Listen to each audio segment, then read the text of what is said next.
Olá, estamos aqui mais uma vez para falar sobre a história de Corerópolis, 140 anos de trabalho e superação. Hoje estamos para destacar o movimento que criou o município de Corerópolis, a mobilização da sociedade de Corerópolis para se emancipar de Limeira. Corerópolis já tinha tentado, desde 1902, criar um município, mas essa primeira parte não foi conseguida. Já na década de 30, foi tentada pela segunda vez. Também não conseguiram. Mas aí, nesse nosso horário aqui, a gente vai falar sobre o movimento que foi feito na década de 40, depois que terminou o governo de Getúlio Vargas e que o Brasil tomou um novo rumo. Então, esse novo rumo permitiu que fosse viabilizado o município de Corerópolis. Pode passar a primeira, se puder. Então, aqui na verdade, eu não sei se dá para ver, mas é a legislação de 47 que dizia quem é que podia começar o movimento para poder criar o município. Então, o que ele diz? Em representação dirigida à Assembleia Legislativa e assinada por, no mínimo, 10% dos maiores de 18 anos, poderá ser requerida a elevação do mesmo ao município. Então, a partir, com base nesse artigo 5º, as pessoas de Corerópolis começaram a se mobilizar, pegando assinaturas no distrito. E aí o que diz aí? As assinaturas serão reconhecidas por tabelião, que também atestará a residência dos signatários no território em questão. Então, o dono do cartório teve que dizer um a um das pessoas que assinaram onde morava, confirmando, para dizer que não tinha esquema. E ainda dizia a lei, não poderá o tabelião negar-se a esses atos que serão praticados sem ônus. Tipo, ele trabalhou de graça em favor da criação do município.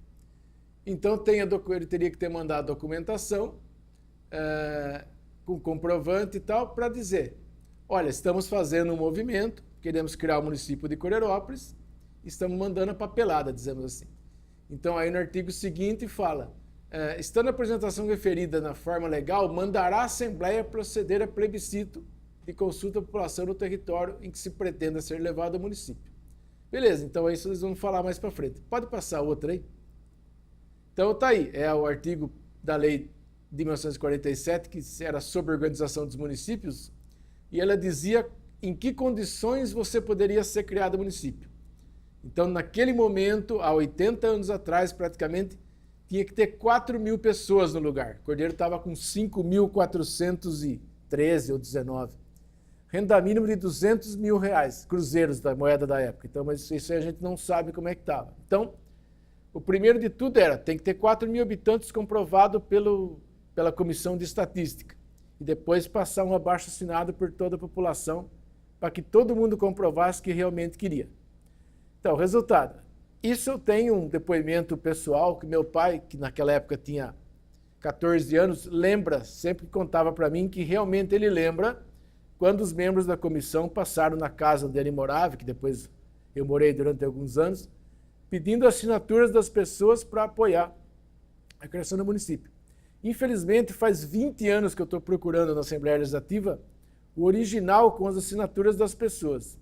Eu espero que até 2028, quando vai completar 80 anos da criação do município, eu consiga na Assembleia as cópias dos papéis com a assinatura das pessoas de Cordeiro para a gente ver quem é que apoiou essa iniciativa. Então é o que dizia, na verdade, como eu te falei. Só que essa parte que eu estou mostrando aí, ela diz que essa mudança de município, essas coisas, só poderiam acontecer a cada 5 anos. E esses 5 anos, na verdade, seria 1948.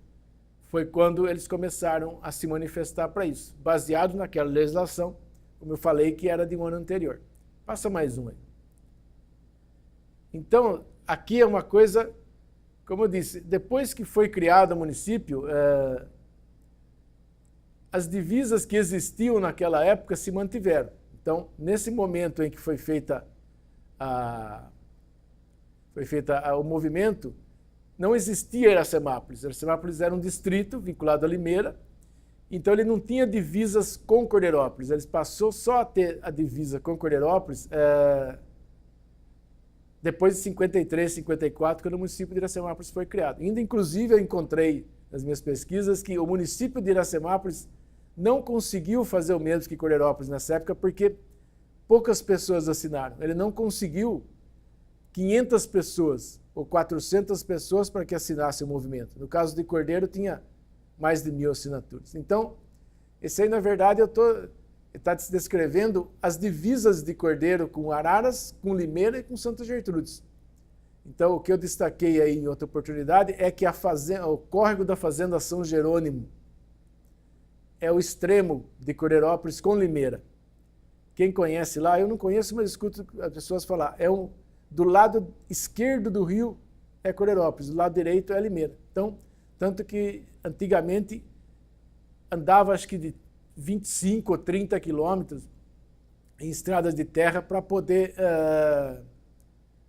levar merenda escolar numa escola estadual que existia nessa Fazenda São Jerônimo. Essa escola estadual foi criada em 1913 e funcionou, acho que praticamente até a década de 80. Então, parece que é além da estrada Limeira-Mojimirim, ou aproximado pela estrada Limeira-Mojimirim. Então, é o tamanho do município de Coreirópolis que ninguém percebe, quer dizer, que ele tem um território muito grande, formado de fazendas antigas e muito grandes. Então, vamos na próxima. Então, aqui está a cópia do manifesto. Então, nesse manifesto foi publicado esse folheto, naquela época, no dia 18 de março de 48, essa comissão do movimento pró-município de Coreirópolis dizia assim: Coreirópolis, um distrito de paz criado em 1899, embora gozando de privilegiada situação geográfica, servido pelos melhores meios de comunicação, não pôde durante muito tempo expandir um desenvolvimento construtivo e econômico a que tanto faz jus, até a última década. Cidadãos desse rincão, irmanados com outros, que bendizemos a hora que aqui aportaram, iniciaram atividades latentes de progresso. Então, o que ele quer dizer? Em 1934, foi feita a primeira tentativa de emancipação, porque se escutava na época que essa emancipação seria apoiada pela deputada Maria Tereza Silveira de Barros Camargo. Não temos nenhuma confirmação de que ela tenha abonado ou tenha apoiado, mas com quem eu conversei, que era antigo, divulgou-se que isso aí foi feito em função desse suposto apoio da deputada. Só que não deu certo, a proposta não foi aceita. Inclusive, um jornal de Limeira chamado O Limeirense, que também circulava em Cordeiro, fez uma reportagem na época que, infelizmente, eu não consegui recortar para mostrar, basicamente tirando sarro da proposta. Tipo, olha aí, vocês sabiam que não iam conseguir nada. Limeira continua perfeita, linda e maravilhosa. Vocês não vão tirar essa parte de Limeira. Então, a iniciativa dessas pessoas foram combatidas pelo jornal que representava os políticos de Limeira na época, o Limeirense. Então, esse é o papel que foi distribuído na época, explicando, gente, olha, dá uma olhada aqui, estou te dizendo, vem com a gente, nós vamos criar o município de Coreirópolis, e a gente vai poder fazer muitas coisas que a gente não está podendo fazer por estar vinculado a Limeira, porque Limeira, segundo o que se falava na época, Limeira só pegava os impostos da cidade e não retornava em nada. Então, uma das grandes reivindicações do manifesto era justamente a independência de Coreirópolis, como tem uma reportagem de um jornal da época de Limeira, ele estampou a manchete com o nome Independência de Coreirópolis. E por coincidência, quem conhece sabe que a rádio FM da cidade chama-se, ou sempre se chamou Independência, agora chama Ind FM. Vamos na outra aí. Então, tá totalmente fora de ordem aqui, mas enfim, nós vamos ter que tentar ver o que dá para fazer. Isso aqui é o resultado do plebiscito que foi feito. Como eu falei, você fez esse movimento entrou na Assembleia, aí a Assembleia aprovou a criação do município, porque eles tinham comprovado que tinha 4.000 pessoas, tinha arrecadação e tal.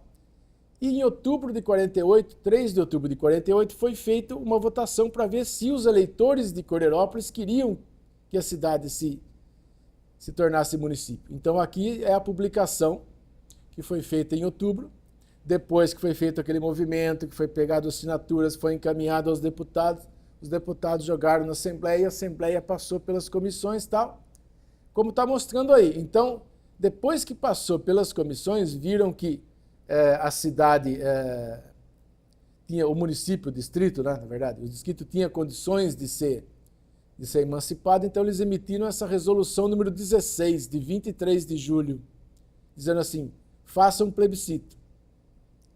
Não, voltou para trás por quê? Eu preciso ver o outro lá para completar. Então, foi feito o plebiscito no dia 3 de outubro. Tinham 1.016 pessoas que votaram, ou pessoas que pegaram o título para ir votar.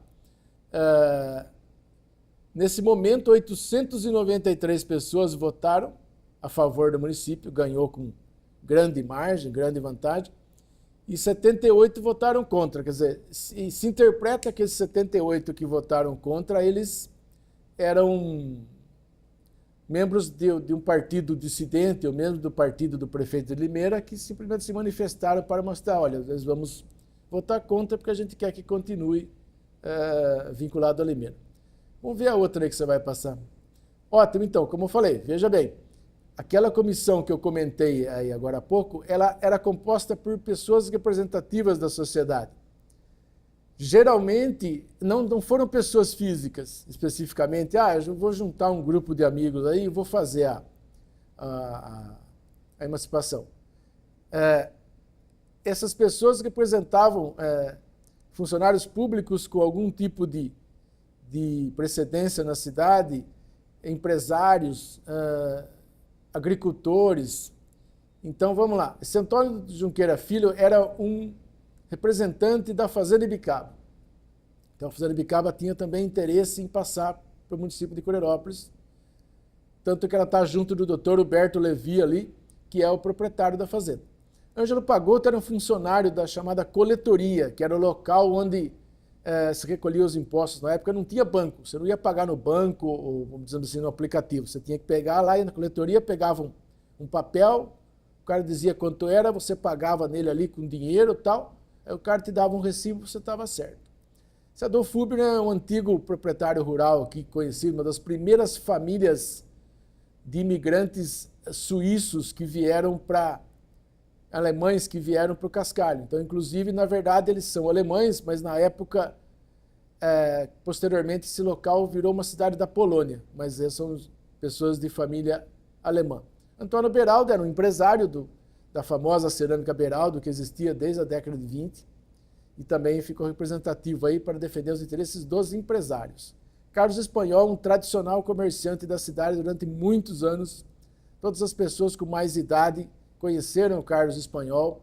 Foi juiz de paz, foi subdelegado, teve todos os cargos e era um dos principais comerciantes de varejo da cidade. Então, na 7 de setembro tinha o seu comércio e nesse comércio eu acabei não conhecendo ele porque quando ele faleceu eu era muito pequeno, mas eu cheguei a comprar dos filhos dele.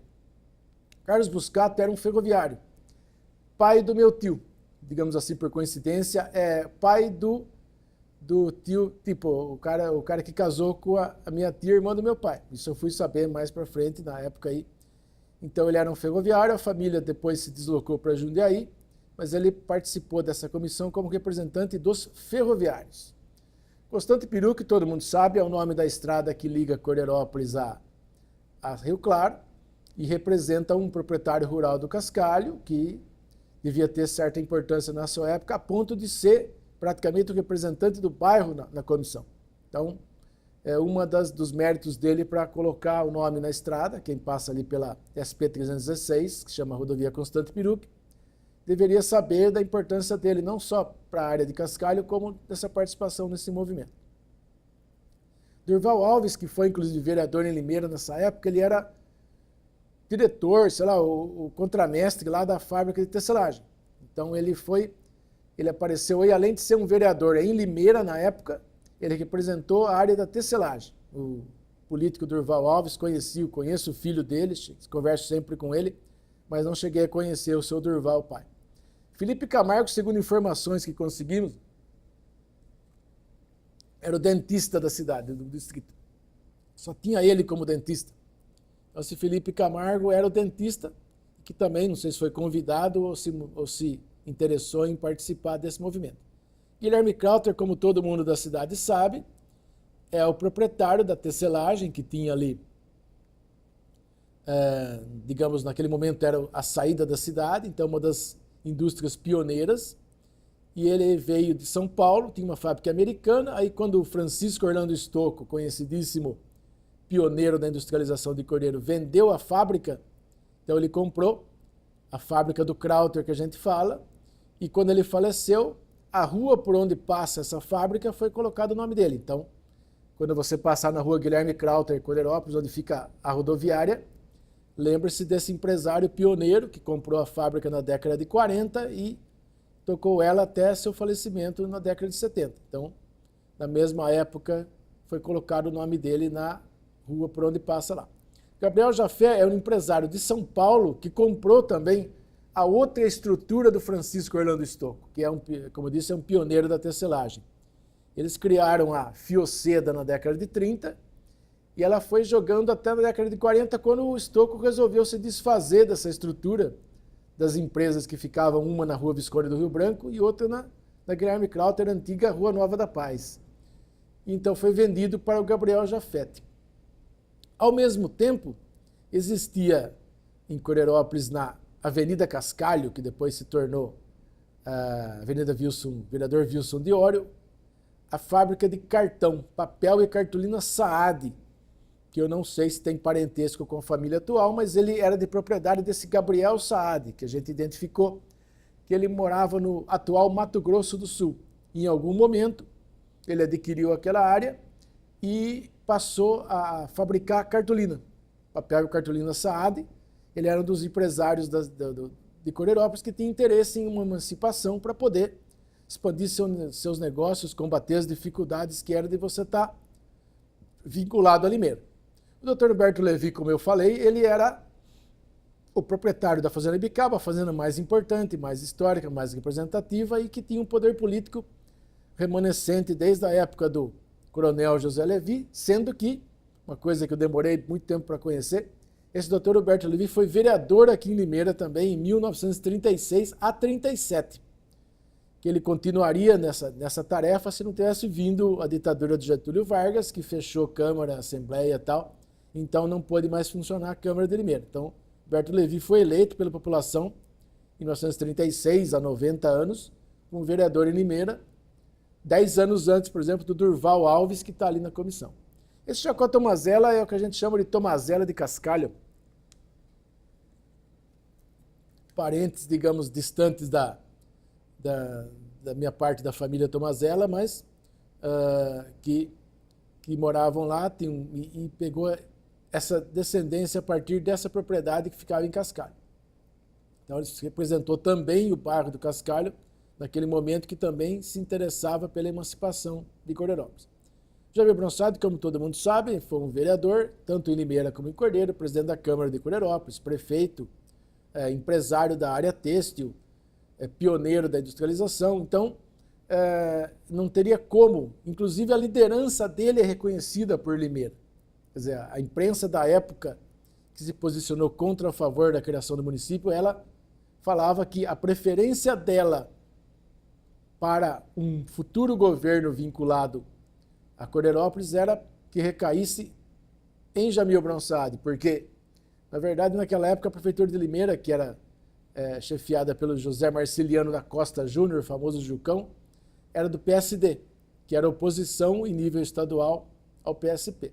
Laurentino Fonseca era um empresário da área agrícola, ele trabalhava com implementos agrícolas, conserto de maquinário agrícola, então ele tinha ali uma propriedade bem no centro, um quarteirão abaixo de onde eu morei quando era criança, e os descendentes dele estão aqui em Limeira agora, chama Laurentino Fonseca. Moacir Dias era um empregado, ele também foi depois vereador, presidente da Câmara, era um empregado do Departamento de Correios e Telégrafos. Antigamente, antes de existir a estrutura atual, até a década de 60, existia o Departamento de Correios e Telégrafos, que tinha toda uma estrutura de fiação para encaminhamento de telegramas. E ele era inspetor, alguma coisa relacionada ao Departamento de Correios e Telégrafos.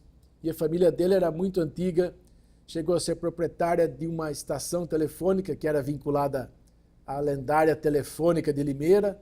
Então, e também é proprietário de tecelagem, então também representante do empresariado de Cordeiro.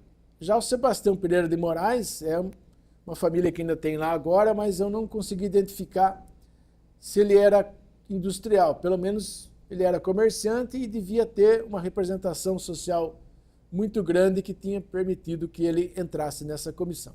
Vamos lá.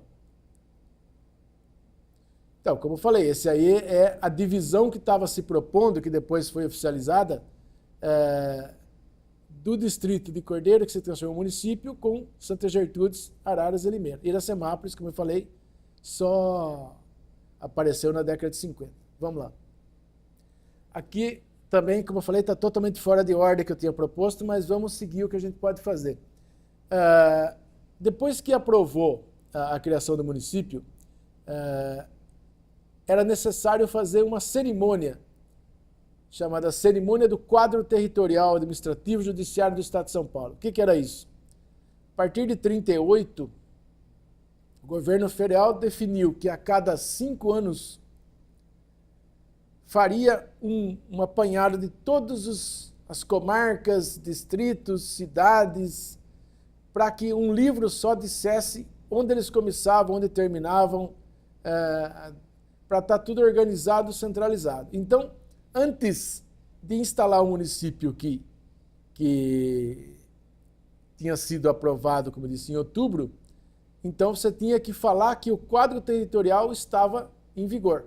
Então, se você reparar bem no que está sendo exibido, era um negócio que foi feito pela Prefeitura de Limeira, baseado num modelo que existia na época, porque o município de Coreópolis ainda não estava instalado. Então, quem é que respondia por ele até dia 27 de março de 49 era a Prefeitura de Limeira. Então, graças a Deus, alguém, pelo trabalho precioso da Maria, lá do arquivo da Câmara, ela conseguiu escanear e colocar no site o próprio documento feito pelo prefeito José Marciliano da Costa Júnior, famoso Jucão, com aquilo que devia ser feito e colocado na ata naquele momento, para dizer, olha, a partir de agora, 1º de janeiro de 49, estamos aqui para dizer que o quadro territorial está em vigor. Então, nesse momento, todos os municípios, comarcas, distritos, todos eles estão certinhos. Agora, cada um vai fazer o seu procedimento depois para sua instalação. Vamos lá. Então, essa é a segunda parte. Então, se você entrar no site da Câmara e se você verificar esse documento, era o modelo que teria que ser feito, que o governo do Estado orientou, com certas palavras para dizer, olha, estamos aqui para instalar o quadro territorial, estamos confirmando que existe a comarca de Limeira, estamos confirmando que existe o município de Coreirópolis, estamos confirmando que existe o distrito de Iracemápolis. Então, eu imagino que em Iracemápolis, apesar de não ser criado o município, deve ter tido uma coisa semelhante em 48 e em 53 ou 54, quando foi criado o município de Iracemápolis. Aí teria que dar uma pesquisada, ver se alguém lá em Iracemápolis já verificou isso, se foi acordado. Então, se você veja bem, o detalhe importante, não existia o brasão de Limeira, que foi criado só posteriormente. Todos os documentos públicos tinham o brasão do Estado de São Paulo.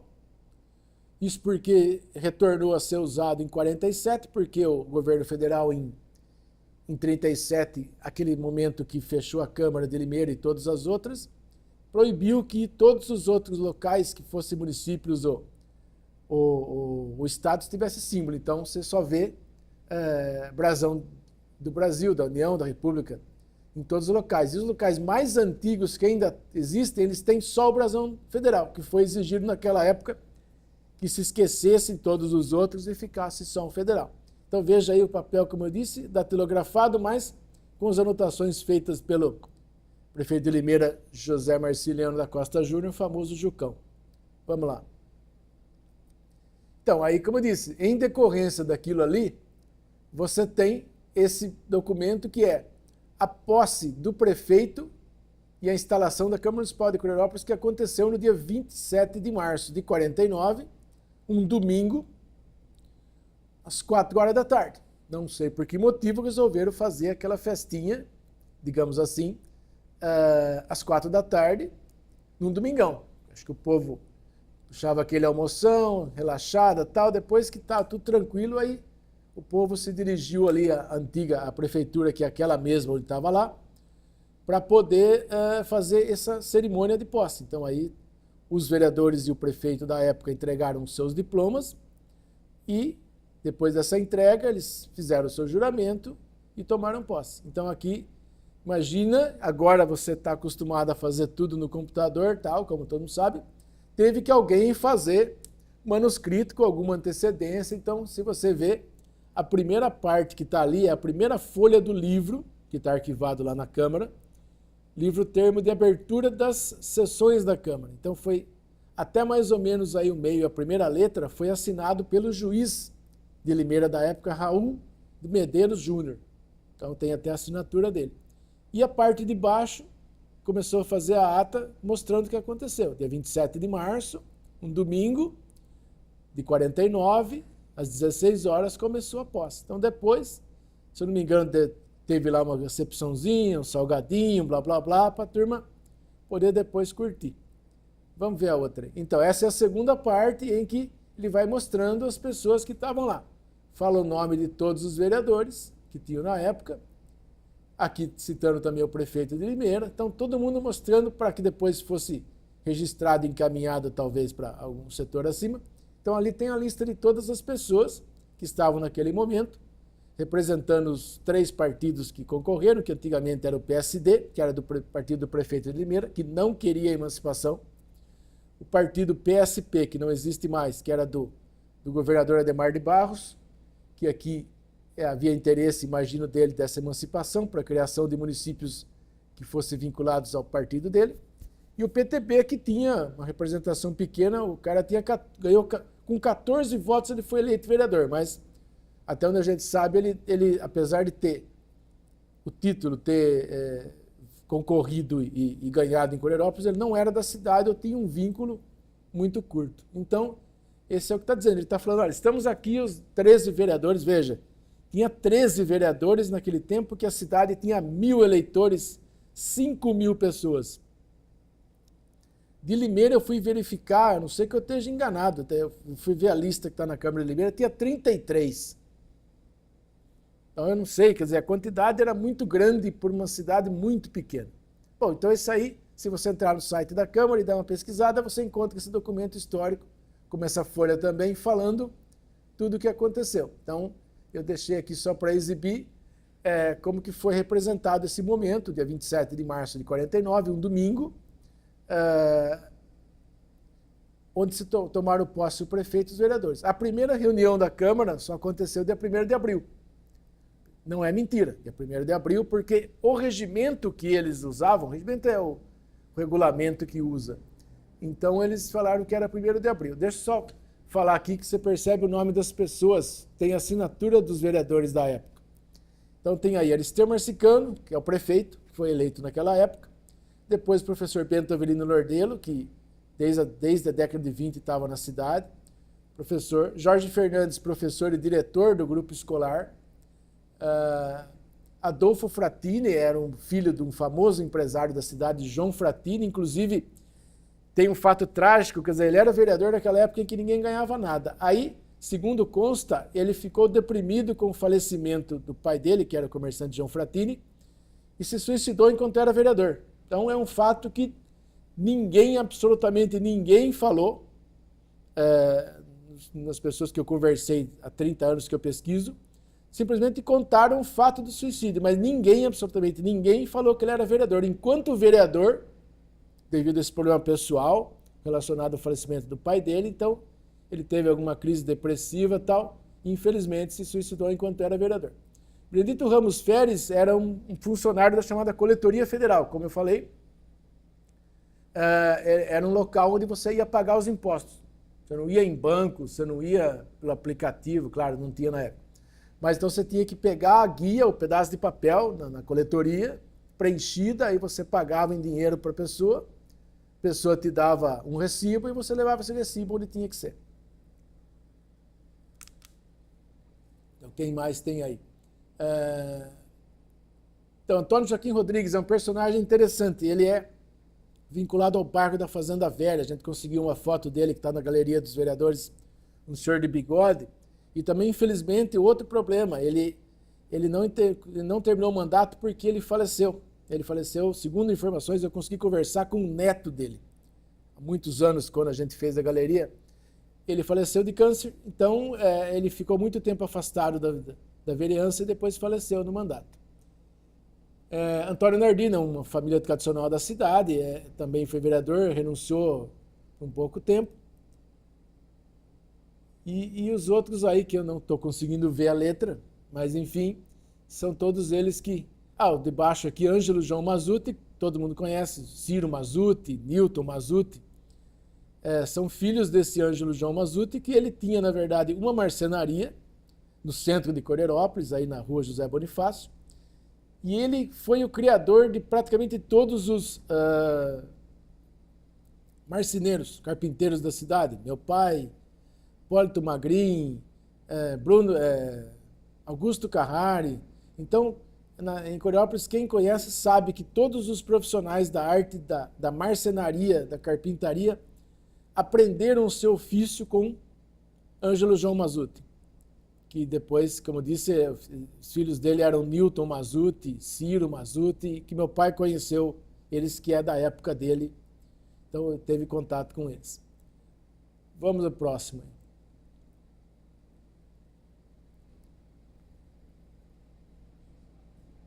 Então, acho que está faltando coisa, mas vamos em frente. Está tudo fora de ordem, mas enfim. Então, tem o que eu quero frisar.